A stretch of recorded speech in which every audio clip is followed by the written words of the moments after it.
Good evening. Let us start embedded systems. DT 3102. Course outcomes. Students will be able to select the relevant microcontrollers for various industrial applications. Students will be able to use embedded C programming language to maintain the embedded systems. Students will be able to interpret the communication standards for embedded systems. Students will be able to develop basic applications of the embedded system. Students will be able to interpret features of real-time operating system. Okay, these are the course outcomes. So let us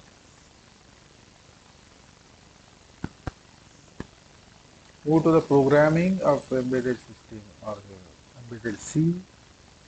I think we have seen the structure, bare minimum structure in this case also. While main loop is there, we are having the initialization, and then we are having the infinite rolling loop, executing loop, while one or for semicolon semicolon, while one or for semicolon semicolon, both are infinite or super loops,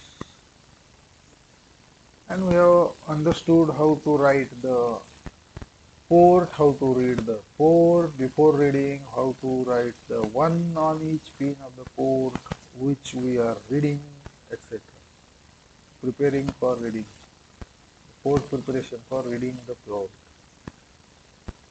Creating the software delays we have seen with the help of for loop. In for loop there is initialization, there is a comparison, and there is a increment. So these are the for loop.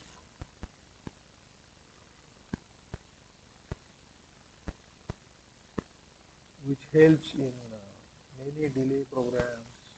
Then there is a various programs which can send the value 00 to FF on the port, how to write on the port, how to read on the port, how to read and same thing write on the other port, how to access the details and send to the port with the help of arrays, how to store in the arrays, how to read from the arrays. You have seen it. We have discussed it, isn't it? 0, 1, 2, 3, 4, 5, A, B, C, D, isn't it?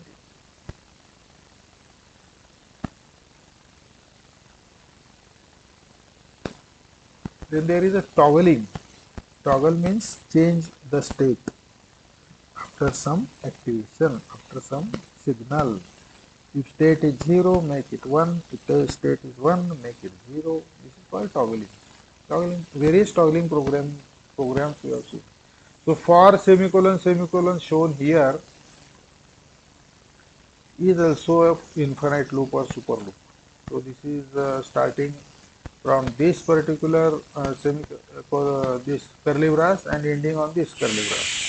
So this is the for sub loop, isn't it? For semicolon semicolon. This is the for sub loop, and it continues for infinity time.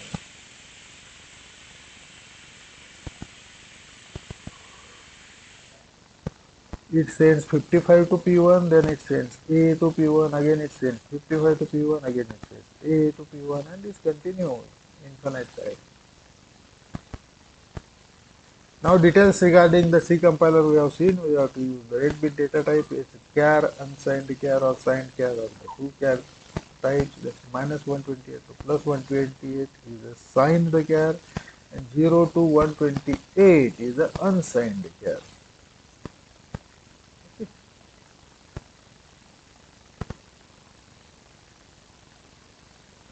Here we are sending minus 4 to plus 4 values. So from minus 4 to plus 4, all the values are stored in some array, and that array may be used with the external array pointer such that it can be outputted or sent to the port. So this is a simple program. Okay.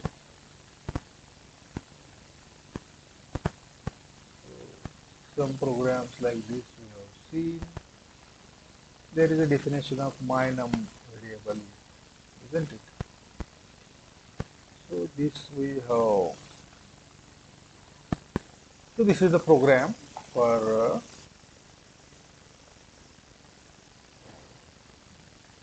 delay. No, not delay. It is the program for sending 50,000 times a single bit. Bit access programs are there. Byte access, bit access. We have to use S bit data type. S bit data type. Okay, for any variable.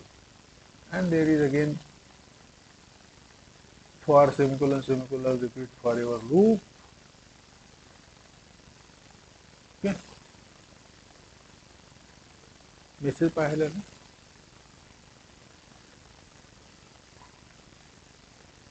Then there is a delay, ms delay.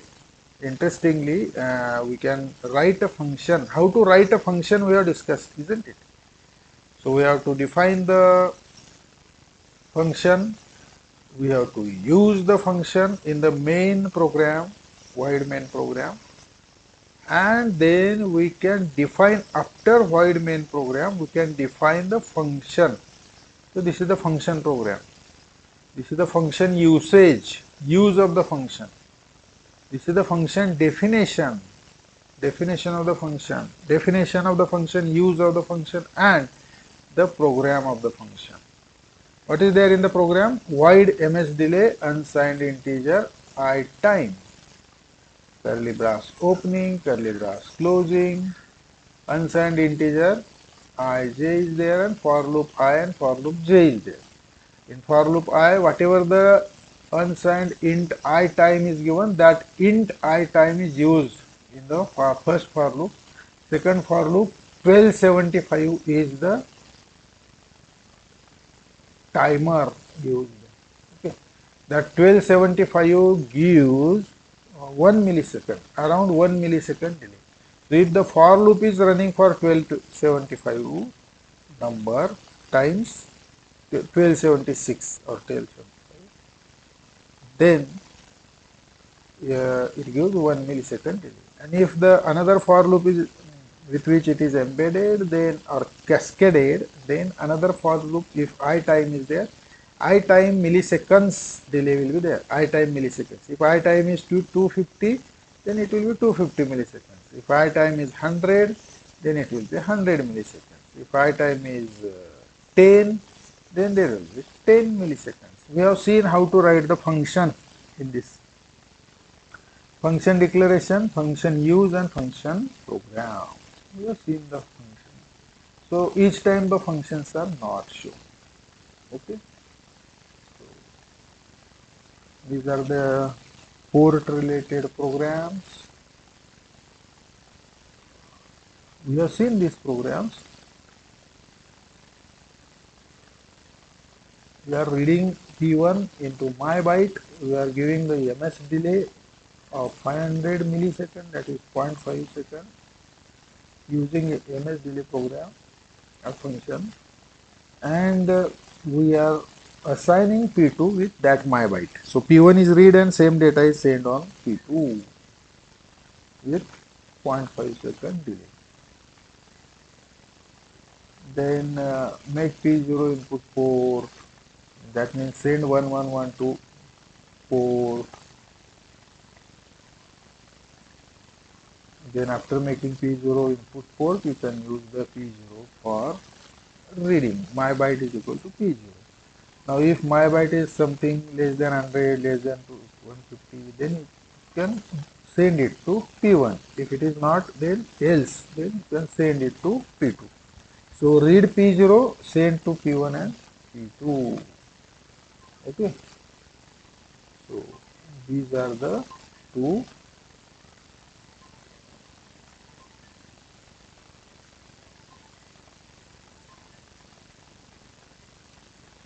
reading and writing of the ports. Okay. Then there is a toggling of the individual bit is there. Toggling of individual bit, isn't it? The toggling of individual bit is possible. Toggling of individual bit is possible with the help of again S bit data type. individual bit can be either changed from high to low or it is changed from low to high. So it is while one it is infinite loop, while one is infinite loop. Okay.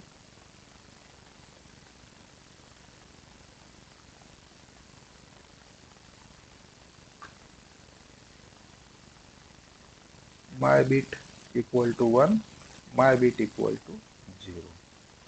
Okay. Toggling an individual bit, it is including register 51.h for all the port related instruction, including that register 51.h. It is a header file for every port related instruction uses direct name of the port, that is P1, P2, P0, P1, P2, P3. The address, if you want to indicate access, those are stored into register. Okay, 51.h. So that we are knowing. So ports P0 to P3 are bit addressable. S bit data type is used to access the single bit P0 to P3. Use PX cap Y format. PX cap Y format. Okay. PX cap Y format. So X cap Y format means P2 cap 4. Okay. So this is the format. 2 cap 4 means P2, 2 is the port, cap 4, 4 is the pin number.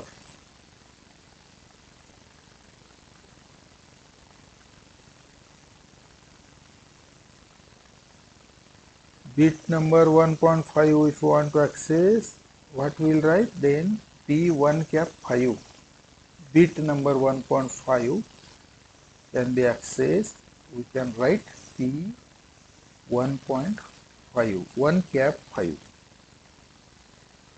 Okay.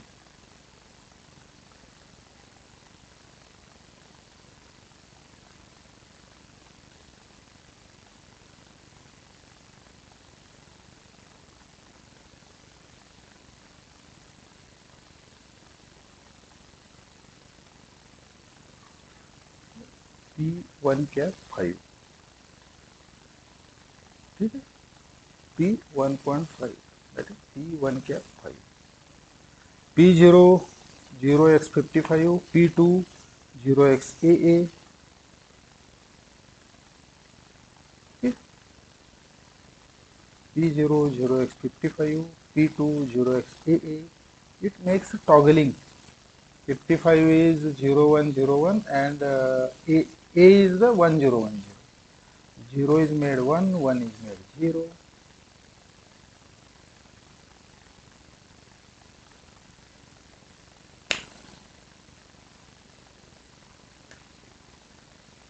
Okay.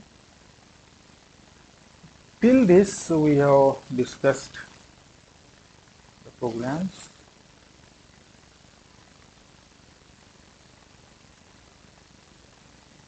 isn't it?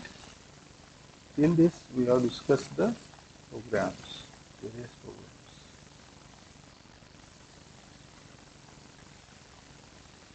Now suppose a door sensor is connected. A door sensor is connected to the P11 pin. Door sensor is connected to the P11 pin. Okay. First port, first pin is there. Zeroth pin is there for first port and first one number pin is there. That is second pin rather, which is one number pin. Pin zeroth port 1, port 1, one number pin. Port 1, one number pin. Port 1 will have 0 number pin, 1 number pin, 2 number pin, 3 number pin, 4 number pin, 5 number pin, 6 number pin, 7 number pin. Okay, 0 to 7. We can access bitwise all the pins. We can access byte-wise simultaneously all the pins. Byte-wise we can access simultaneously. Byte-wise if you read, we can read all 8 pins. Byte-wise if you write, we can write all the pins in single instruction. But if you want to have fine control, single pin at a time, fine control, then we can go for single individual pin. Okay.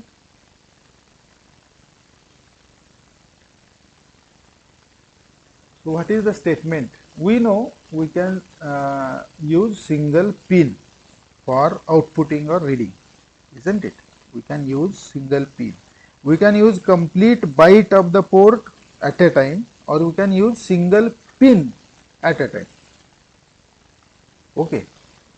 Now what is the statement? Let us check.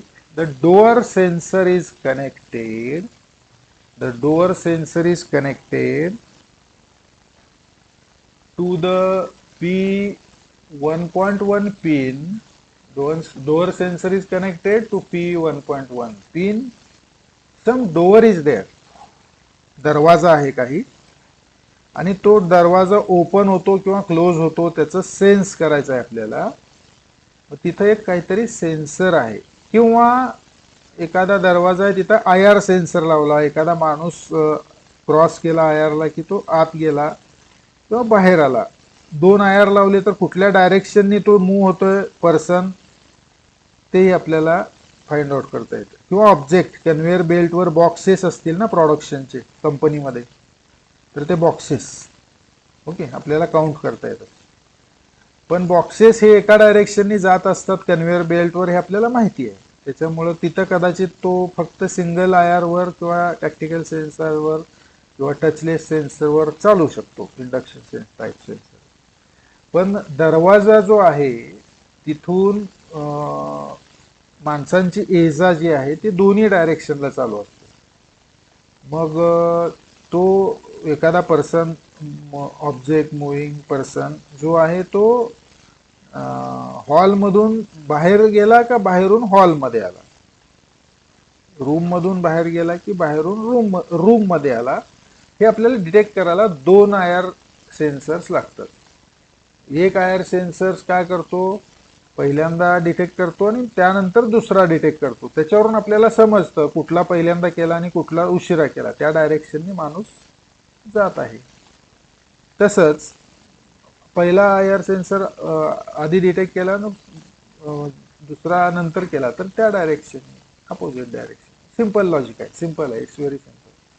पण ते 2 IR sensor 2 पिनला आपल्याला connect करायला लागते microcontroller. इथं काय सांगितलंय, door sensor आहे आणि it is connected to P1.1 pin. Port number 1 च्या फर्स्ट पिनला कनेक्ट केलेली आहे असं सांगितलंय. बरोबर आहे ना. So let us check what is the requirement. Door sensor is connected to P1.1 pin. Buzzer also is connected to P1.7. Buzzer जो आहे तो पोर्ट 1 च्या 7व्या पिनला कनेक्ट केलेला आहे. डोअर सेन्सर जो आहे तो पोर्ट 1 च्या पहिल्या पिनला कनेक्ट केलेला आहे. बजर जो आहे तो पोर्ट 1 च्या 7व्या पिनला कनेक्ट केलेला आहे. मग write an 8051C program. Write an 8051C program to monitor the door sensor. To monitor the door sensor.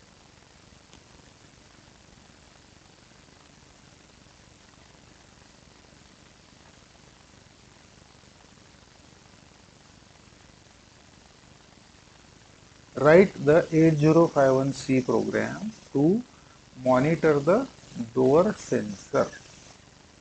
Monitor करायचं आपल्याला डोअर सेन्सर, म्हणजे डोअर सेन्सरचं फंक्शन हे डिटेक्ट करायचं आहे, मॉनिटर करायचं आहे. Okay. And when it opens, door जेव्हा open होईल, sound the buzzer, door open झाला की बजर साऊंड झाला पाहिजे. म्हणजे आता आपण काही दरवाजे ग्लासचे असतात, तर ते आपण हाताने ओपन केले आणि आपण आत गेलो तर तो एक बजर वाजला पाहिजे. म्हणजे लक्षात येईल की बाबा हा एक कोणीतरी एक तर पर्सन बाहेर गेला किंवा आत आला. किंवा ऑटोमॅटिक डोअर्स पण असतात, त्याला पर्सनच्या दाराच्या जवळ आला की सेन्स करून ते दार मोटरायझिंग पद्धतीनं ओपन होतात. स्लायडिंग डोअर्स असतात.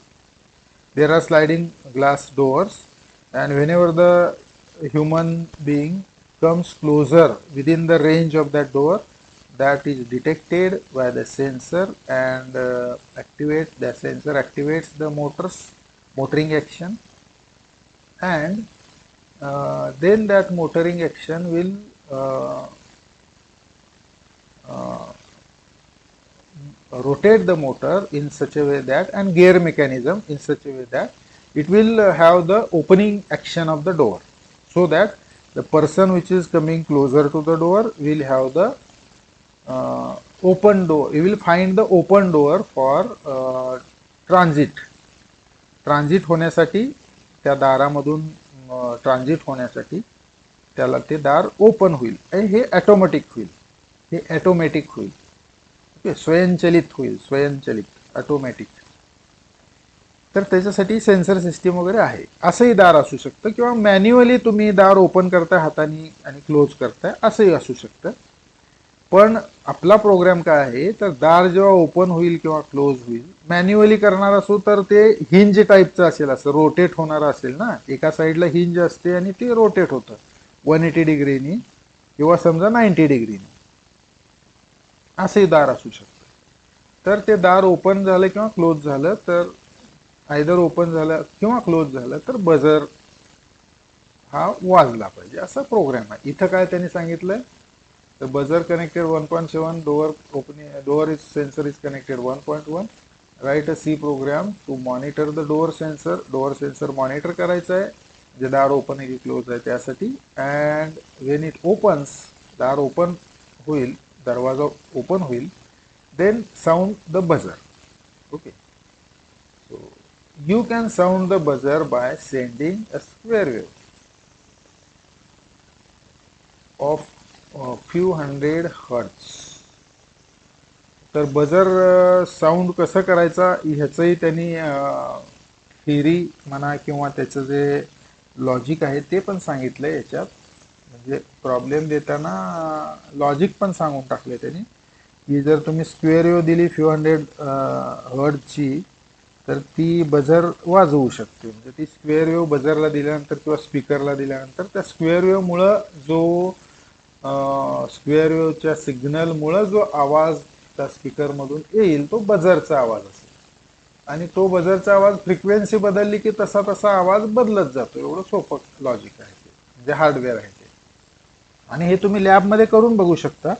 एखादा स्पीकर असेल लॅबमध्ये, तो घ्यायचा आणि त्याला फंक्शन जनरेटर घ्यायचं आणि ते फंक्शन जनरेटरच्या वायर्स त्या स्पीकरला कनेक्ट करायचे. अँप्लिट्यूड कमी ठेवायचं, नाही तर स्पीकरचा जो कॉईल असतो तो जळून जाऊ शकतो. किंवा सिरीजमध्ये रेजिस्टर टाकायचा, करंट लिमिटिंग रेजिस्टर, आणि मग हळूहळू थोडंसं अँप्लिट्यूड वाढवायचं, जेणेकरून आपल्याला ऐकू येईल कानाला आवाज. इतका जेमतेम अँप्लिट्यूड वाढवायचा त्या फंक्शन जनरेटरच्या कनेक्ट केलेल्या सिग्नलचा.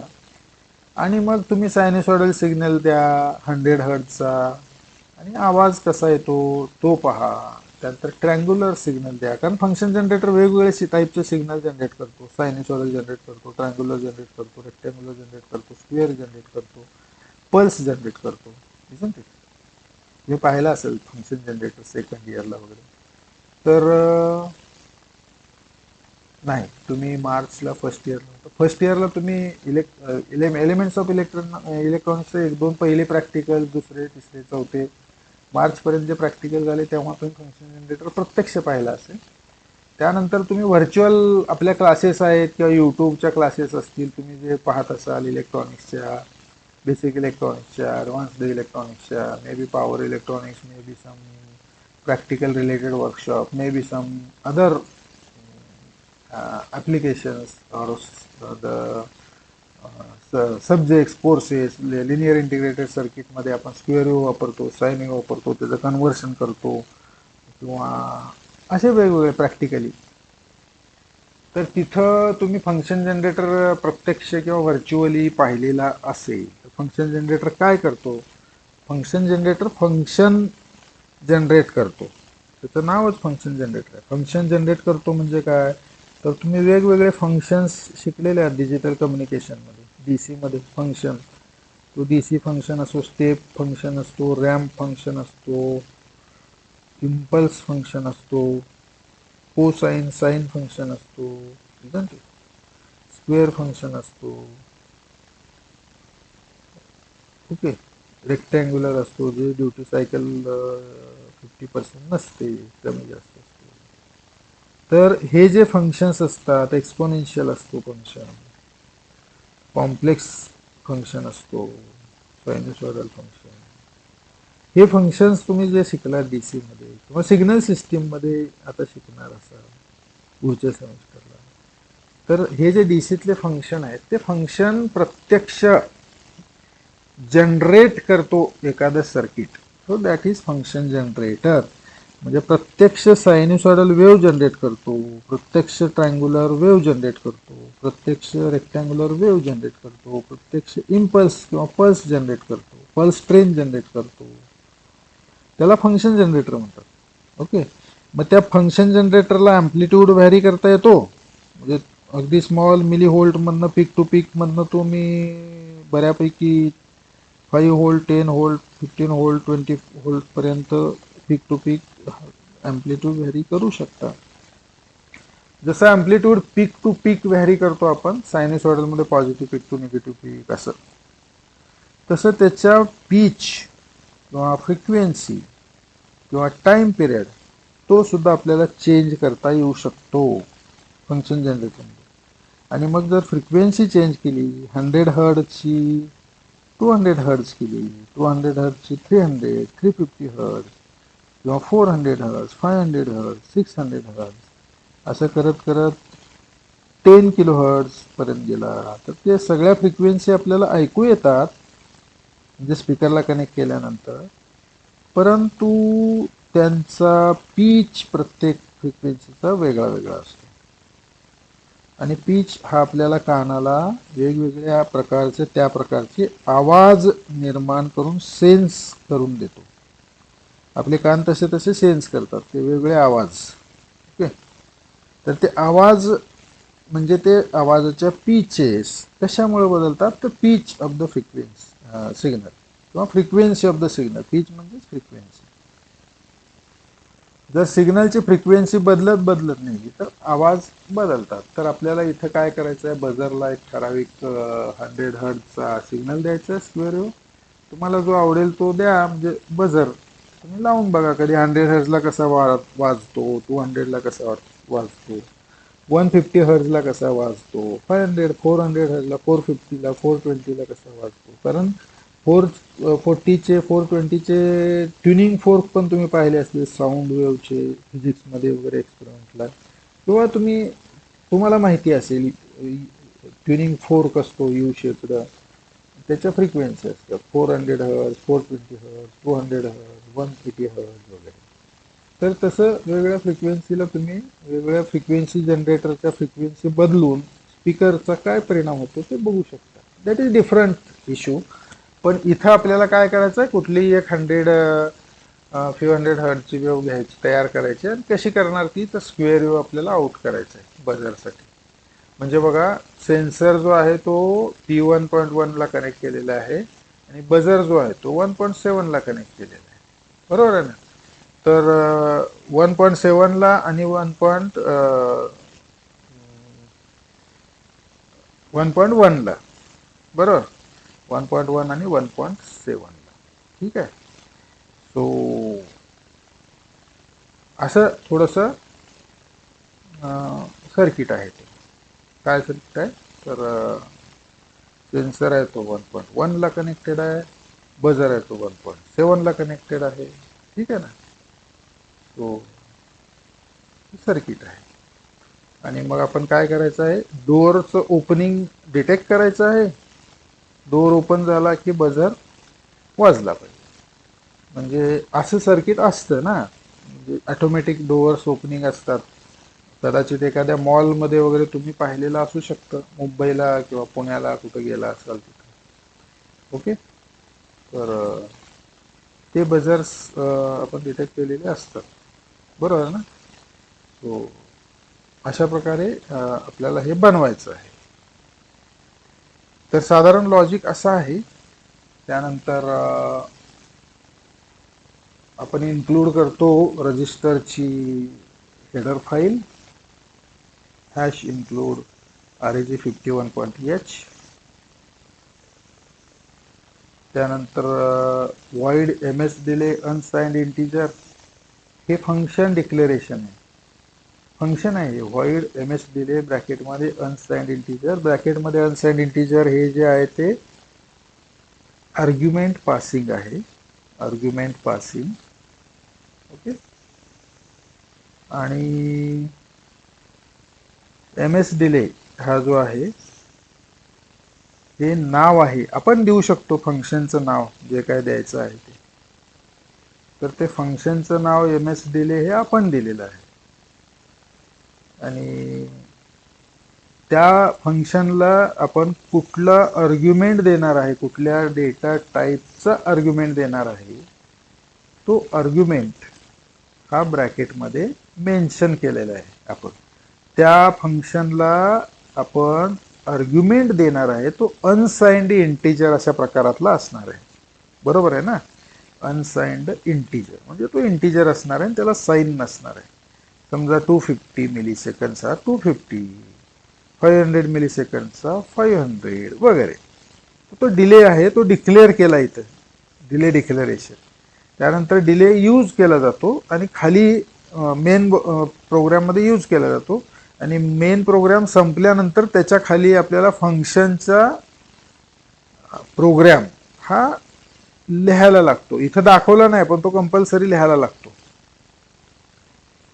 तो हा फंक्शन डिक्लेरेशन आहे. त्यानंतर sbit type data type मधला डी सेन्सर नावाचा व्हेरिएबल आहे. तो P1 कॅप 1 म्हणजे P1.1 डिक्लेअर केलं. Sbit D sensor. Sensor कुठं कनेक्ट केला आपण 1.1 ला. आणि sbit buzzer, sbit हा डेटा टाईपचा बझर नावाचा व्हेरिएबल डिफाईन केला. तो आहे P1 कॅप 7 1.7 पिनला डिक्लेअर केला. त्यानंतर void मेन void आहे. तर ती कर्ली ब्रेस जे आहे, opening of the curly brace, closing of the curly brace. Okay. तर ही जी कर्ली ब्रेस आहे ती ओपनिंग अँड क्लोजिंगची आहे, वाईड मेनची. म्हणजेच काय, त्या दोन कर्ली ब्रेसच्या मध्ये जो प्रोग्राम आपण लिहिणार आहे तो प्रोग्राम आहे वाईड मेनचा. म्हणजे हा प्रोग्राम संपल्याच्या नंतर आपल्याला ते फंक्शन लिहायचं आहे. ते आपण मागे एका प्रोग्राममध्ये पाहिलेलं आहे. ते फंक्शन कसं लिहितात तेच फंक्शन इथं रिपीट करायचं आहे. त्यामुळे इथं दाखवलेलं नाही, परंतु आपल्याला प्रोग्राममध्ये आपल्या प्रोग्राममध्ये हे कंपल्सरी लिहावंच लागणार आहे. नाहीतर तो कंपायलर एरर देईल. फंक्शन काय आहे आपल्याला माहीत नाही आणि ms delay मध्ये 200 आपण आर्ग्युमेंट पास केलेला आहे. तर तो ms delay कसा एक्झिक्यूट करायचा त्याला कळणार नाही. त्याच्यासाठी फंक्शन हे लिहावंच लागेल. ओके. तर हा वाईड मेनचा प्रोग्राम आहे. त्याच्यामध्ये डी सेन्सर 1 केला आहे. मेक P1.1 ॲज 1.1 ॲज ए इनपुट. आपल्याला सेन्सर सेन्स करायचा ना. दार ओपन झालं, दार क्लोज झालं. दार ओपन झालेलं सेन्सर सेन्स करायचं. मग आपल्याला सेन्स करायचं म्हणजे रीड करायला लागेल. पिन 1.1 ही रीड करायला लागेल. आणि कुठलंही पिन किंवा कुठलाही पोर्ट रीड करताना आपल्याला त्याला रेडी करायला लागतं. कशाने? 1 राईट करून. कुठलाही पोर्ट, एखादा पोर्ट आपल्याला P0, P1, P2, P3 port आपल्याला रीड करायचा आहे, त्यावेळेस आपल्याला ऑल वन त्याच्यावर राईट करायला लागतं आणि मग तिथून पुढे तो रीडसाठी वापरता येतो.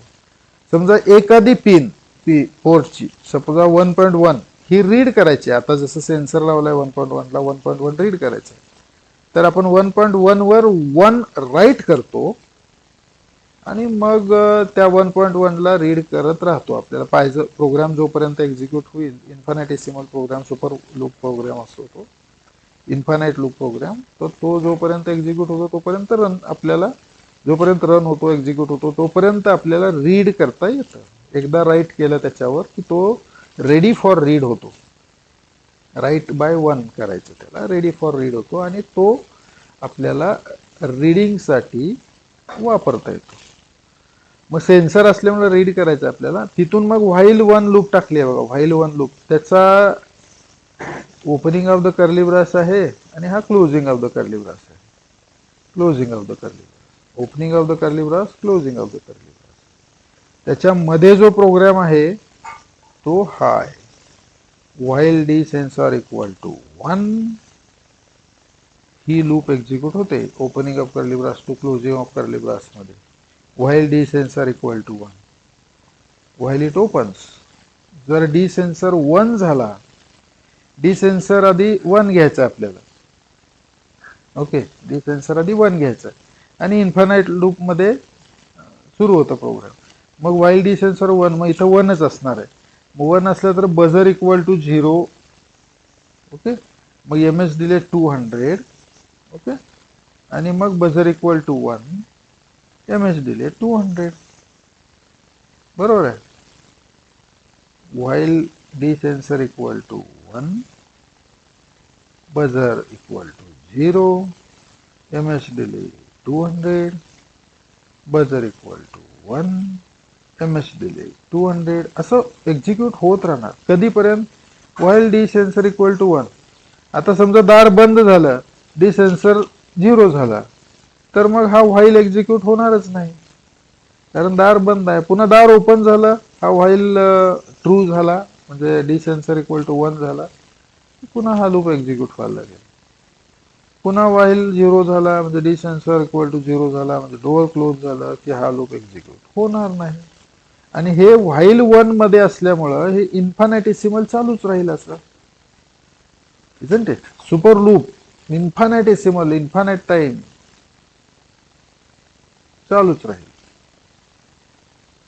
म्हणजे व्हाईल 1 हा कंटिन्यू लूप आहे आणि व्हाईल डी सेन्सर हा एक लूप आहे ज्याच्यामध्ये डी सेन्सर सेन्स करतो. डी सेन्सर 1 असेल तर तो एक्झिक्यूट होतो, त्याच्या अंडरचा प्रोग्राम, आणि डी सेन्सर जर 0 असेल तर एक्झिक्यूट होत नाही. सिंपल आहे. म्हणजे डी सेन्सर 1 असेल तर बजर वाजतो, डी सेन्सर 1 चालू असेल तर बजर वाजतो, डी सेन्सर 0 असेल तर बजर वाजत नाही.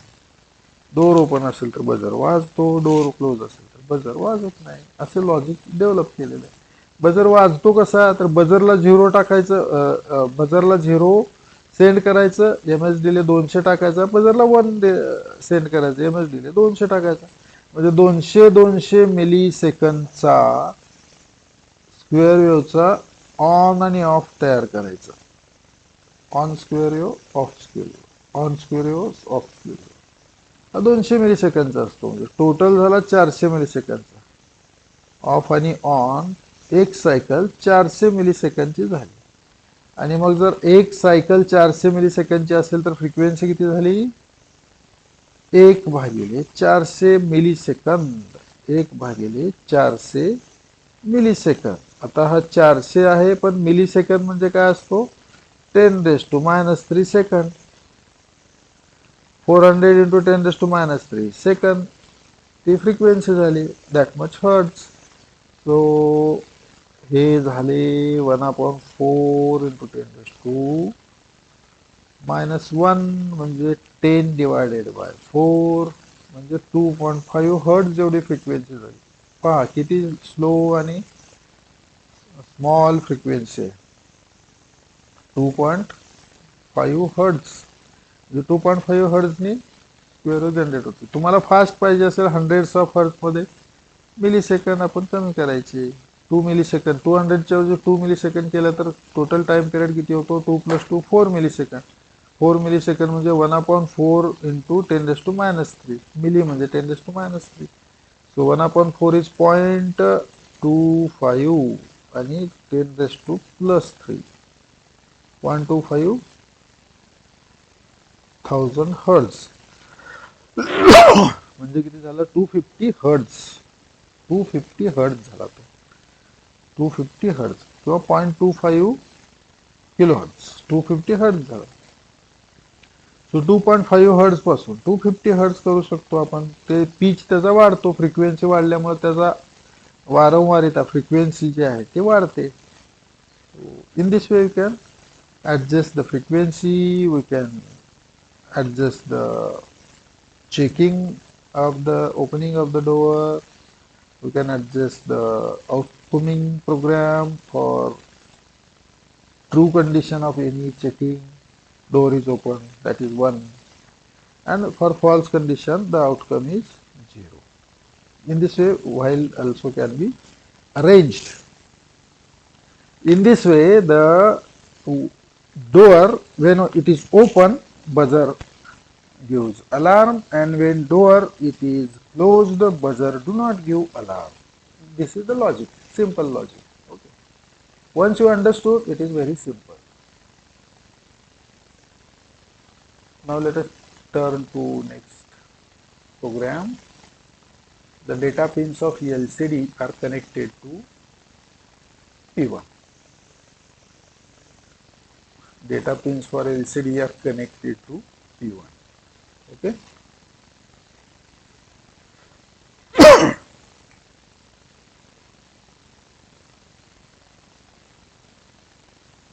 The information is launched into LCD. LCD display आहे तो तुम्ही शिकलेला आहात. कधी शिकलाय? तर तुम्ही वर्कशॉपमध्ये असेल, डिझाईनमध्ये असेल किंवा मायक्रो प्रोसेसरमध्ये असेल, सॉरी मायक्रो कंट्रोलर असेल.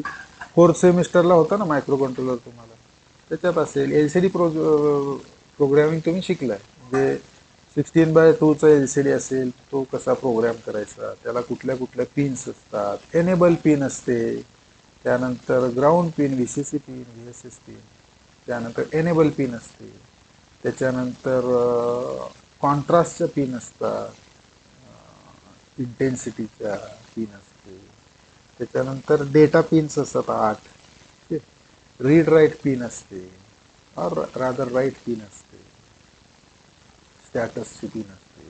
बरोबर. तर हा सगळा डिटेल्स LCD डिस्प्लेचा तुम्ही शिकलेला आहात. त्यामुळं ते मी अज्युम करतो की that you are knowing. So data pins of an LCD are connected to P1. LCD जो डिस्प्ले आहे त्याच्या डेटा पिन 8 पिन आहेत, ते P1 ला कनेक्ट केले. Since these are data pins, we can send the data in the bytes, isn't it? Data can be sent in the bytes. So P1 will be byte accessible. It is used as a byte accessible port. Information is latched into LCD whenever its enable pin goes from high to low. This is the statement, important statement. The information is given on P1. That data is given on P1 because P1 is working as the data pin for the LCD. It's connected. P1 is connected to data pins of the LCD. Whatever is coming on the P1 is going as a data and the data pins of LCD. Data is ready, but that data, that information on the P1 which is connected to data pins of the LCD, that information can be latched into data, into LCD whenever the enable pin goes from high to low. There is an enable pin, and this enable pin when goes from high to low, whatever the data available of the data pins, that is latched into the LCD RAM or memory. Latched means that is reserved or memorized or stored. Latched means stored into LCD memory. तो LCD ला memory असते 2x16 असेल तर 32 कॅरेक्टर्सची, 2x8 असेल तर 16 कॅरेक्टर्सची memory असते. आणि त्या प्रत्येक कॅरेक्टरला तो मेमराईज करून, स्टोअर करून, सेव्ह करून ठेवत असतो. तर त्या मेमरीमध्ये LCDच्या आपल्याला जो डेटा P1 वरचा आहे तो लॅच करायचा आहे, म्हणजे स्टोअर करायचा आहे. आणि तो कधी स्टोअर होतो तर P1 वर डेटा तयार ठेवायचा आणि LCDचा जो लॅच आहे म्हणजे तो एनेबल पिनवर अवलंबून आहे. मग ती enable pin high to low transit करायची किंवा पल्स द्यायची त्याला, हाय टू लो. ओके. आणि मग लॅच होईल डेटा आणि पुन्हा लो टू हाय जाऊन हाय राहून ती थांबून राहते तशी. नवीन डेटा आला त्याला लॅच करायचा आहे, पुन्हा मग हाय वरून तो थोड्या वेळासाठी लो होतो आणि पुन्हा तो हायला जाऊन बसतो. So in this way the latching is there in the LCD display on the data pins. Latching of the data will be there. आता आपल्या लक्षात आले की there are 8 pins which are used as data pins and they are connected to LCD display. Okay. Processor data pins are connected to LCD display. P1 port is connected to LCD display. Okay. And the information is also to be latched with the enable pin. Suppose EN. So EN bar, suppose if high to low transition is occurring here, then it will latch this data. Okay. So this is the logic of a hardware, details of the hardware. Then 805 program to send the earth is but one country to the LCD. LCD वर आपल्याला लिहायचं आहे. IOP, EXTC लिहू शकता, तुमचं नाव लिहू शकता, तुमचा रोल नंबर लिहू शकता, PRN बघा तुम्हाला बसतोय का त्याच्यात. तर the earth is a but one country असं तुम्हाला मेसेज द्यायचं आहे. किंवा मेरा भारत महान असं मेसेज द्यायचं, आय लव्ह इंडिया किंवा IOP स्टार EXTC असं काहीतरी देऊ शकता. Star IOP star EXTC star असं दोन्ही IOP EXTCच्या मध्ये स्टार दिल्यामुळे ते थोडंसं सुशोभित पण होईल. आणि स्टारला स्ट्रिक वापरू शकतो तुम्ही. तर अशा प्रकारे LCD आपल्याला P1 ला डेटा सगळ्या लाईन्स कनेक्ट करायचे आहेत आणि एखादे पिन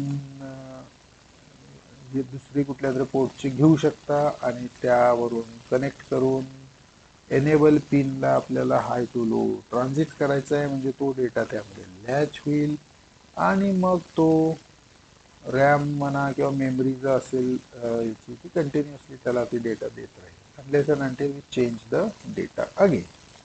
असा आपल्याला प्रोग्राम लिहायचा आहे. त्याच्यावर आपल्याला काय डिस्प्ले करायचं, the earth is but one country.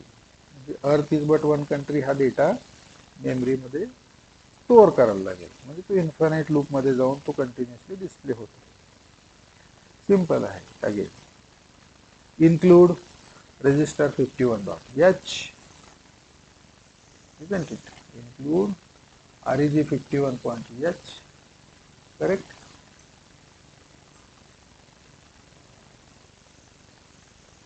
Then define LCD data. P1 include reg 51.h आहे.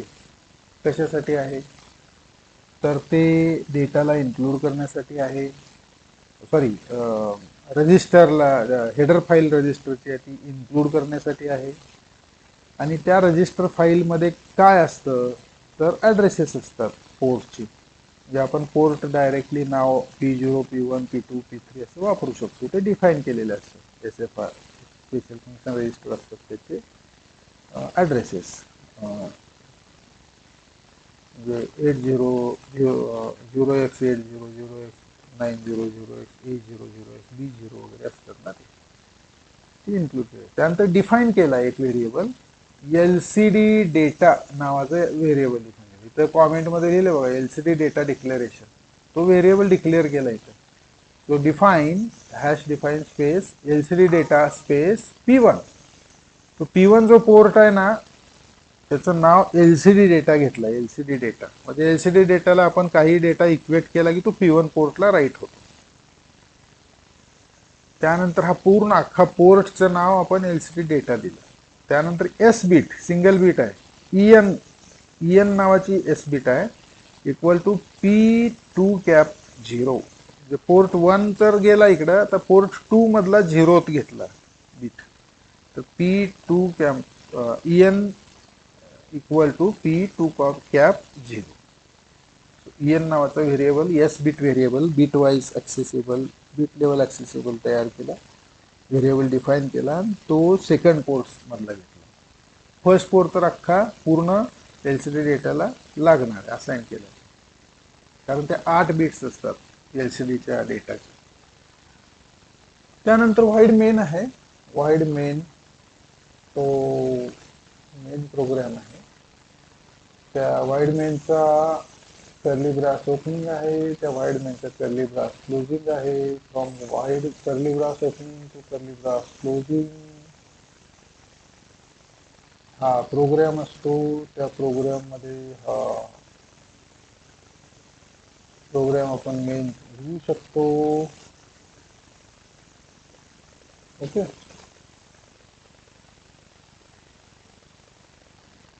त्यानंतर हा unsigned char message square bracket आहे. अनसाइंड क्यार मेसेज, मेसेज नावाचा व्हेरिएबल आहे. व्हेरिएबलचं नाव मेसेज, व्हेरिएबलचा टाईप काय, अनसाइंड क्यार आहे. अनसाइंड क्यार म्हणजे तो साइंड क्यार नाहीये, अनसाइंड क्यार. क्यार का घेतला, कारण तो 8 बीटचा असतो. बरोबर आहे, मेमरी कॉन्झर्वेशन होतं त्याच्याने. जर इंट घेतला असता तर इंटिजर टाईपचा, तर तो 2 बाईट म्हणजे 16 बीटचा असला असता. आणि हा किती आहे, 8 बीटचा आहे क्यार. तर अशा प्रकारे आपल्याला पोर्ट सुद्धा 8 बीटचा असणार आहे, त्याच्यामुळं तो क्यार घ्यायचा. आणि अनसाइंड क्यार घेतला तर त्याची रेंज 0 to 255 राहते. आणि अशा प्रकारचा जो डेटा टाईप आहे अनसाइंड क्यार, त्या डेटा टाईपचा हा ॲरे आहे, message square square bracket open and close असं लिहिलेलं आहे. तो मेसेजच्या समोर लगेचच स्क्वेअर ब्रॅकेट ओपन आणि क्लोज लिहिल्यानंतर होतं काय, की तो मेसेज हा सिंगल व्हेरिएबल न राहता तो ॲरे ऑफ व्हेरिएबल बनतो. सिंगल व्हेरिएबल म्हणजे नुसतं मेसेज द्यायला लागेल, unsigned char message equal to, मग एकच क्यार त्याच्यामध्ये राहील. पण unsigned char message bracket square bracket opening square bracket closing लगेचच, तर तो काय होतो, मेसेज ॲरे होतो. आणि मग त्या ॲरेमध्ये किती एलिमेंट आहेत ते त्याला आपण इक्वेट केल्यावर आपल्याला कळतं. Equal to double quote, double quote मध्ये काय लिहिलंय, the earth space, the space earth space is space but space one space country. The earth is but one country असं स्टेटमेंट लिहिलंय. म्हणजे एवढ्या सगळ्या कॅरेक्टर त्या मेसेज ॲरेमध्ये आपण सेव्ह केले, स्टोअर केले. डबल कोटमध्ये दिल्यामुळं ते ॲरेमध्ये असाइन झाले. ओके, ॲरेमध्ये स्टोअर केले म्हणजे काय, असाइन झाले. ॲरे मेसेज नावाच्या ॲरेमध्ये असाइन झाले, सेव्ह झाले. सेमिकोलॉन. आता किती कॅरेक्टर आहेत ह्यात, द चे 3 आहेत, अर्थचे 1 2 3 4 5, आणि द आणि अर्थच्या मध्ये गॅप आहे, स्पेस आहे, तो 1 झाला.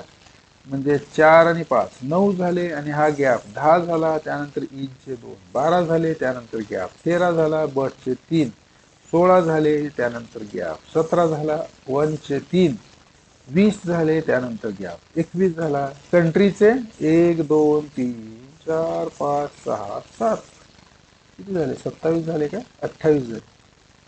स्पेस धरून 28, 27, then one space is there, and then country 28. So there are 28 characters. 3 4 5 6 7 8 9 10 11 12 13 14 15 16 17 18 19 20 21 22 23 24 25 26 27 28 झाले. 28 characters are there in one statement, one line, and which is stored into the array. So consider unsigned the char z for z equal to 0, z less than 28, increment z. Okay. For loop are famous. We know it. We have discussed it. And for is having the, and it is useful also. For is having first initialization, then condition checking and increment. So for z equal to 0, z less than at 28 and z increment. Send 28 characters. One by one we have to send, so we are using for loop. So this is the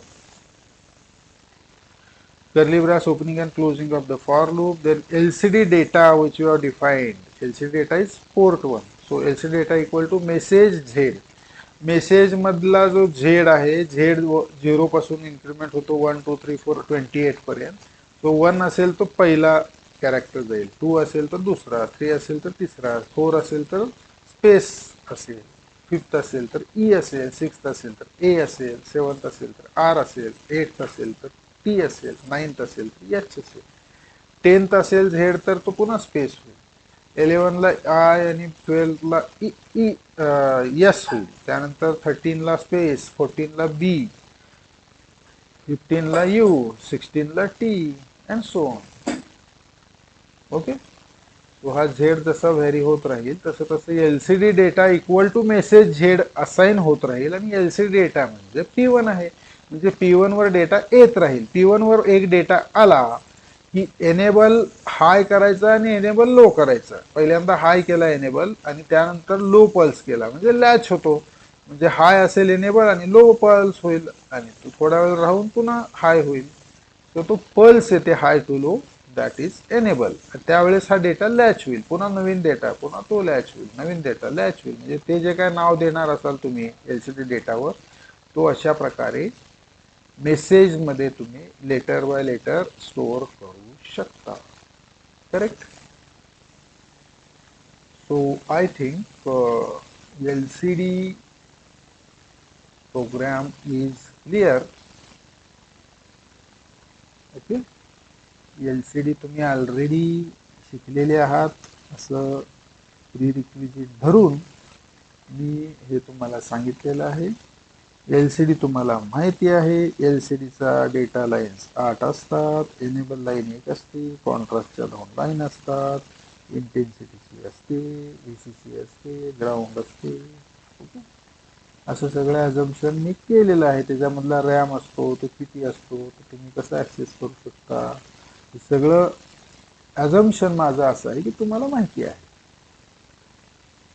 एलसीडीचं logic. Okay. म्हणजे 16:2 असेल तर 16 character आणि 16 कॅरेक्टरच्या 2 line असतात.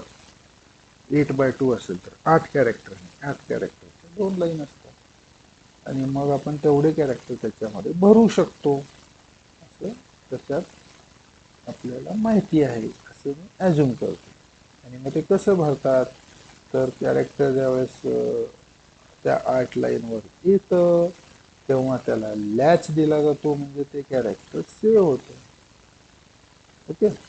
Latch enable केली जाते आणि मग असं करत करत करत वेगवेगळे कॅरेक्टर निर्माण केले जातात, त्याच्यावर डिस्प्ले केले जातात. ओके. निर्माण कसे होतात, तर ते त्याचे जे एलिमेंट असतात त्या एलिमेंटचा प्रोग्रामिंग आपल्याला एलसीडीचं त्या करावा लागतो, कन्व्हर्शन. ते कन्व्हर्शन जे आहे ते पुन्हा आपण नाही करायचं, तर ते एलसीडीचं लायब्ररी असते, ती लायब्ररी जर आपण इन्क्लूड केली तर ते ॲटोमॅटिक आपल्याला कन्व्हर्शन मिळतं. कारण आता बघा ना, एलसीडीवरचे जे लेटर्स असतात ते तांदळासारखे एलसीडी असतो, दिसतो आणि बारीक, आणि तो तशा शेपचा पण असतो, आणि असे 1 2 3 त्यानंतर सेंट्रल लाईन आणि असे यू आकाराचे 1 2 3 आणि पुढे एक डॉट असतो. अशा 7 सेगमेंट आणि डॉटची एक 8वी सेगमेंट. ओके. तर अशा प्रकारच्या एलसीडीची रचना असते, त्याच्यामधनं अक्षर लेटर्स क्रिएट होतात. isn't it? So, fine LCD dot असे असतात किंवा अशा फक्त 7 सेगमेंट टाईपचे LCD डॉट असतात, ते आपल्याला क्रिएट करायला लागतात. बरोबर आहे ना. आता ए कसं दिसणार, बी कसा दिसणार, सी कसा दिसणार, डी कसा दिसणार, ई कसा दिसणार, मजदी मध्ये हे सगळं दिलेलं आहे, तुम्ही पाहू शकता. किंवा दुसरं कुठलं इंटरनेट मायक्रो कंट्रोलर बुक पहा, त्याच्यावर इंटरनेटवर जा तुम्ही, वेबसाईट भरपूर वेबसाईट आहे, त्याच्यात दिसेल LCD डिस्प्ले कसा ड्राईव्ह होतो, त्याचं स्ट्रक्चर कसं होतं, त्याला मग कोडिंग करताना अक्षर ABCD कसे द्यायला लागतील. ओके. ASCII देऊन चालणार नाही, ते आपल्याला त्या ह्याच्यामध्ये फॉर्मॅटमध्ये द्यायला लागेल, म्हणजे तो ए डिस्प्ले होईल, बी डिस्प्ले होईल, वगैरे वगैरे. तर तसं आपल्याला क्रिएट करायला लागतं. मग ते मॅन्युअली आपण क्रिएट करू शकतो, किंवा अल्टरनेट त्याला काय असतं, तर लायब्ररी असते LCDची रेडी अवेलेबल, ती इन्क्लूड केली तरीही आपल्याला LCD वर आपण डायरेक्ट डेटा सेंड करू शकतो, जो जसा आता आपण केलाय तसं. आणि त्याच्यासाठी आपल्याला LCD इन्क्लूड कदाचित करायला लागते. तो अशा प्रकारे आपण LCDचे थोडेसे डिटेल्स पाहिलेले आहेत, प्रॅक्टिकलमध्ये आणखी पाहू शकतो. तो मला वाटतं आपण आता थांबूया. एम्बेडेड सिस्टीम्सचा हा लेक्चर तुम्हाला समजला असं वाटतं मला, आणि समजलं असेल तरीही, आणि नाही थोडंसं कमी समजलं असेल तरीही, यूट्यूबवर तुम्ही जा आणि रिवाइज करा. ओके. आणि तुमच्या नोट्स तयार करा. So let us stop for today. Tomorrow I will be conducting early morning lecture. Sunday is there, so early morning, if we finish our work, then you can be free for your other activities. Sunday activity, maybe a study activity, maybe some uh, home, your house family may be requiring some help from you, and so on. Okay. So let us do conduct the lectures tomorrow in early morning, maybe 9 o'clock, 9:30, or 10 o'clock. Okay. So I will send the message according to 10 minutes before. I will send the link, and we'll meet tomorrow morning. Okay. Thank you.